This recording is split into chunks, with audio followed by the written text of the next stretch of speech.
Today it's a big day. Today is the 1st of July. Today it's a Real Madrid Juve in the Club World Cup. But let's first go back to what happened yesterday, because if there were some doubters about the Club World Cup, well, yesterday it actually kicked off, and what a day. Not only Inter lost against Flamengo, and we'll come back on that, but also Manchester City out of the competition yesterday against Al Hilal. It's like every competition, it's always like that. We are not sure, we don't like, we are comparing with the previous edition. It happens with the World Cup, it happens with the Euro, it happens with the group stage of the Champions League, and it was exactly the same for the Club World Cup. But now the competition starts to be real. Now the knockout stages, and pay attention what could possibly happen this evening. You never know if Juventus can beat Real Madrid and go through. What beautiful story that would be. Anyway, Ciao Juventini of the world. My name is Giuseppe, welcome back on the channel. I hope you're all doing well. A few words about Manchester City against Al Hilal. You know that I have a soft spot for Al Hilal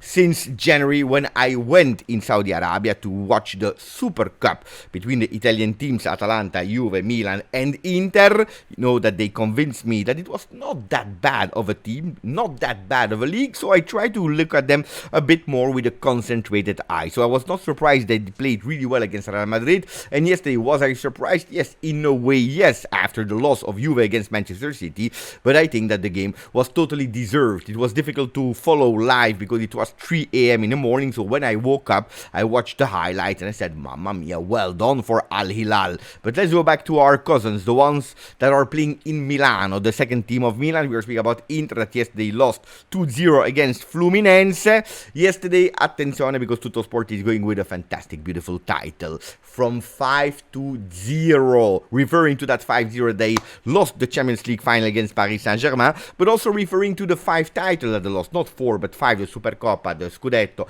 the Coppa Italia, the Champions League, and now also the Club World Cup, because they are eliminated at the round of 16. Nobody was imagining that, but it's a total disaster.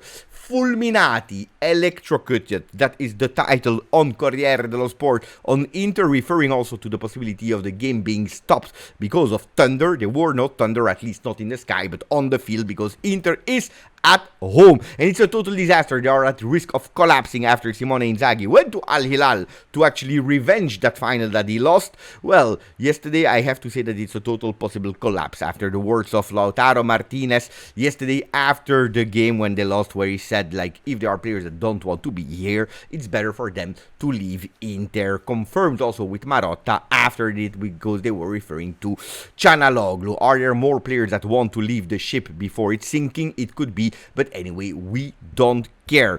OneFootball is referring to the table, to the knockout stages. It will be Palmeiras against Chelsea. It will be Fluminense against Al Hilal, the two underdogs that are going through in the quarterfinals. Paris Saint-Germain, Bayern Munich, what a game. And then we are just waiting to understand if it will be Dortmund or Monterrey that will play against Real Madrid or Juve. And now we go to the news, guys. But if you didn't yet, please follow the link below, and if you are too lazy to look at the description, you can have it also here with a QR code. Downloading OneFootball, it's the best app to give you all the possible news about Juve, but also the results. Like this morning, the first thing that I did when I woke up was putting on my app on my phone of OneFootball, looking at the result and not believing what was happening, watching that 3 for Manchester City, that 4 for Al Hilal. All the news there, not only the scores, but also the news like the one of Osimhen. Juventus revived talk for striker target Victor Osimhen. Look, that it was over, that it was finished, that we would have gone for Jonathan David.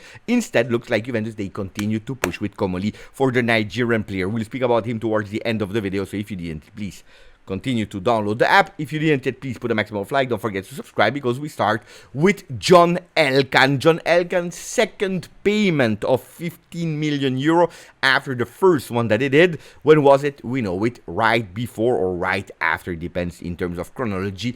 Thiago Motta has been sacked, to not put Juventus in difficulty, to actually being free to change coach in a crucial moment to achieve the Champions League qualification, which we did. Well, John ELKANN already put 15 million euro. Up to 110 was the promise that he did, of course, linked to some factors, like, for example, qualifying to Champions League.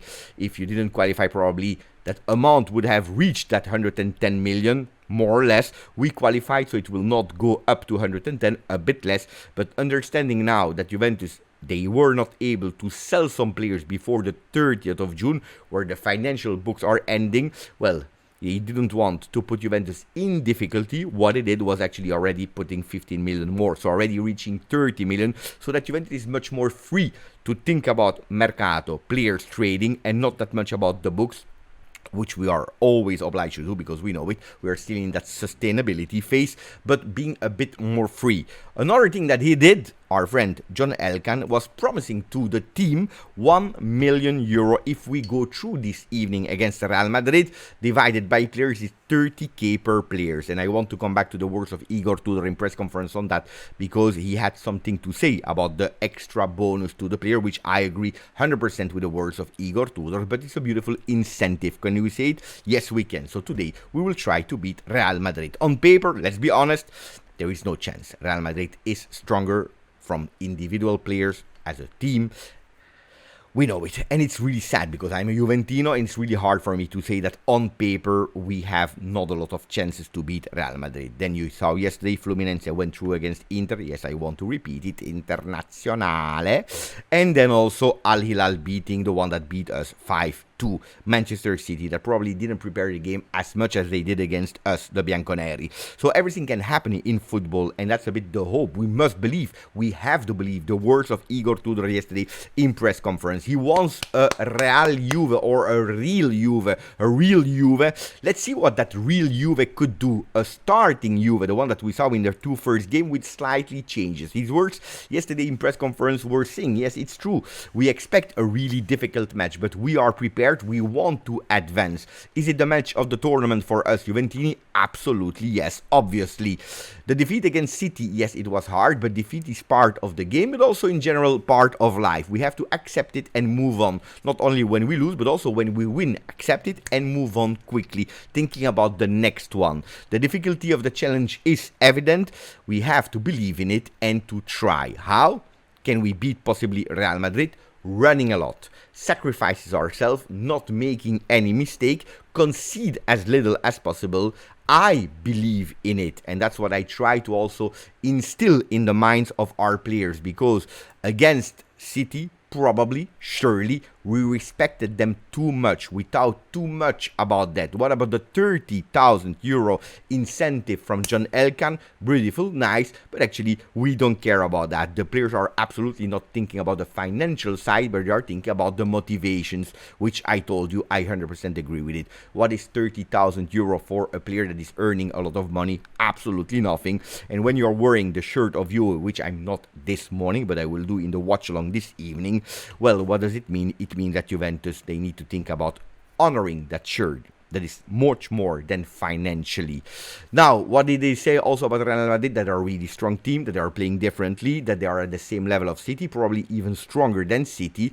But am I more optimist than the other game? Yes, I am, because this is the way that I actually face football. This is the way that I face life in general, and that's the mentality that I try to put in all the players. I can tell you that this is probably the biggest work that needs to be done, regardless of the coach, with the team that we have. We spoke a lot about leadership that was lacking. Well, that belief that we can do something, the fact that we can go for it, that we can also take our chance to beat a team like Real Madrid, a game that we want to play, because all the players in their life, they want to go and play a games like the one versus Real Madrid, where we need to go for it. We need to try.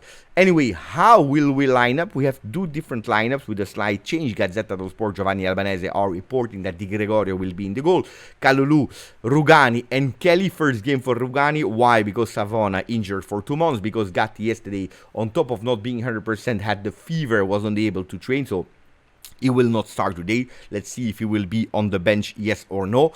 Alberto Costa on the right side, Locatelli, Thuram, and Cambiaso on the left up front. The magic trio that did really well in the two first games. We are speaking about Conceição, Yildiz, and Colomwani. That slightly changed from Gazzetta, from Tuttosport. Is telling us that we have exactly the same 10 with a change. Alberto Costa on the bench, Weston McKennie on the right side is a right wing, because we know it. It's a jolly, it's a player that can do different positions to actually help. and the midfield, and also defensively in case of need.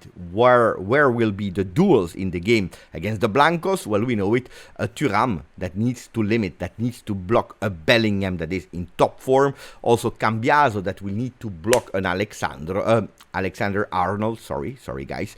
And then also a Kalulu that needs to really pay attention there, because Vinicius will try to put us really in difficulty. We saw how much we suffered Doku and that side of the field, Alberto Costa. That's probably why he will be on the bench with McKennie, that will give a bit of support. Kalulu will need to be held, because otherwise alone it will be extremely difficult to stop, to limit Vinicius. Not only thinking about defending, because if we do that mistake, it's over. We also need to think about going forward to play. Well, counterattacks, vertical plays is what the teams of Xabi Alonso are suffering a lot. So we'll be able to do it. Let's pay attention for that, because that's a big one. And then we open the Mercato topic, because Mercato starts today officially. 2 months of crazy Mercato. Jonathan will go on holiday. He's not injured, but he will go on holiday without any team from today, because the contract with Lille expired. So he's totally free to go wherever he wants, when he wants. He can even decide to not go back to football. Anyway, he's waiting for Juve, but Juve at the moment they have some choices to make. We know of the difficulty to solve the problem Dusan Vlahovic. We already spoke about it, so I don't want to come back every single day about it until something is really changing on that one. But so Jonathan David is parked there. Pay attention, don't park him too long, because at a certain moment he will find a team and he will accept if Juventus is waiting too long. So Juventus needs to act fast. On the other side, since yesterday there is that news of Osimhen. Juventus that is going back on Osimhen, reported yesterday by Gianluca Di Marzio. What did he say? That already in the weekend, so today we are Tuesday, but in this weekend there were serious contact with the entourage of Osimhen to understand if he still wants to join Juve, like he wanted to do with Cristiano Giuntoli, and there was a total openness from the Nigerian player to join Juventus, which is good for the people that really wanted Osimhen at Juve. He said yes, and they are happy. Now, they need also to convince Napoli. And that's the tough part, you will tell me, because Napoli selling to Juve impossible. Well, I have some news about that. Napoli, they said, we don't care. If we need to sell him to Juve, let him go to Juve. We are strong. We believe in our team. We don't need Osimhen. We need to cash in also, because we have a lot of investment that we need to do, and already some investment that we did. So if we need to sell him also to Juve, why not? There is a release clause of 75 million euro that is valid for the foreign countries. If Juve wants him, pay attention. Of course, you need to pay that tax, that special tax. Why I always say don't spend money in Italy. So they're saying 90 million euro for Juve. 90 million euro is, according to me, excessive. Is way too much, even if it's true that we need a player like Osimhen, the caliber of Osimhen, but 90 million euro, ragazzi, attenzione. 90 million euro should be the strategy of Juve, to negotiate a bit lower, to try to go as close as possible to that release clause of 75 million euro. But on top of that, they want to go for a second striker after solving Dusan Vlahovic, after having some certainties, probably after the Club World Cup, trying to go for Jonathan David as a free transfer, trying to lower that bonus request to the signature, to actually go for Jonathan David and Osimhen. Who is actually, or could possibly be penalized by that one? Well, it is the player that is called Kolo Muani. Look, because Kolo Muani, Paris Saint-Germain, they said clearly, if you want the player, we can even loan him out one more season to you, but we want an obligation to buy with quite high money at the end of that season. You can postpone, but then you need to pay us. I don't know how much. It can be 40, 45, 50 million euro for the Frenchman. I would be extremely sad if we don't continue with Kolo Muani. I would love to have a Kolo Muani Osimhen as a striker lineup, because that's a beautiful lineup for strikers, and the number 1 and the number 2, that both of them can even play together. Then I understand it's quite difficult. Jonathan David, Osimhen looks like this is the new strategy. Let's see. It's an evolving situation that we will be here, because Mercato just started, and step by step we'll follow it. Today I don't want to go too much into details about Mercato, because today there is something that we need to care about, and it is Real Madrid, Juventus, hoping and praying and doing everything that we need to go through, so that we can continue to live that enthusiasm of a Club World Cup that is really heating up, not only as temperature, but also with games. If you didn't yet, please don't forget to put a maximum of like, write down what you prefer: Jonathan David, Colomwani, Osimhen. Are there players that you really want Juventus to go for? What you think about the game of today? Let me know if you want to put a prediction already in the video. Don't forget to subscribe. Download OneFootball, so you have a lot of things to do this morning. We see each other for the watch along later today. Grazie, forza, Juve.